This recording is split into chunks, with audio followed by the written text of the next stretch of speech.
The Darkest Minds was directed by Jennifer Yuh Nelson and stars Amandla Stenberg from The Hunger Games and Everything Everything as Ruby, a survivor of a disease that killed 98% of children and young people in the United States.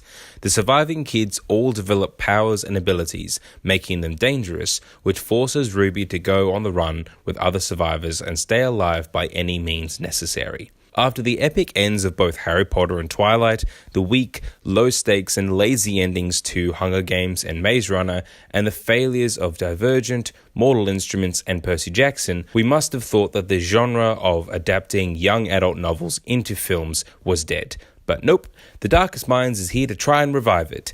Too bad, the story is exactly the same YA story we've seen countless times.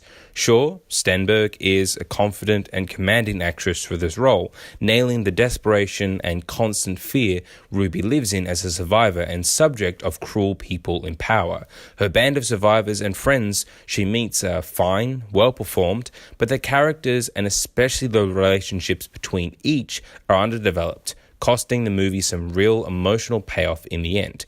So when the main performances are mostly fine, and everyone else has little or nothing to do in this story, Bradley Whitford and Gwendoline Christie are barely in this movie, what else is there? What kind of direction, writing, music, effects, and cinematography drive The Darkest Minds?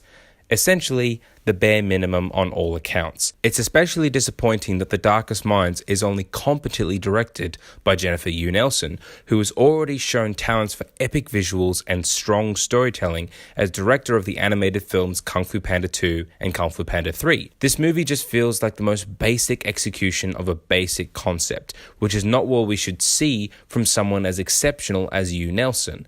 The Darkest Minds has a generic script with basic dialogue we've heard hundreds of times before, flat and simple cinematography from Kramer Morgenthau, stock standard visuals for capturing telekinetic, electric or fire powers on film, and the music is truly odd. The score by Benjamin Wallfisch barely makes an appearance because almost all of the dramatic high points in the movie are scored with by-the-numbers quasi-inspirational pop songs which become grating to hear after the first 20 seconds. It's not like I really expected much from another YA adaptation, especially 2 years after the genre was pretty much declared dead and buried with the utter failure of Allegiant. Now the last chapter of that series, Ascendant, is going to become a TV show. So good luck with that. The Darkest Minds does have some interesting concepts at first and some good performances, but everything else is just a generic treatment of a well-worn story. This movie has nothing you haven't seen before now hundreds of times, and it leaves no lasting taste afterwards, and I'll say that The Darkest Minds is a D+. Have a delightful summer. So The Darkest Minds, have you seen it? What do you think about it? What do you think about this review? Let me know in the comments below, and if you want more Mr. Movies, click my channel link coming up in the center of the screen right now, and thanks for watching.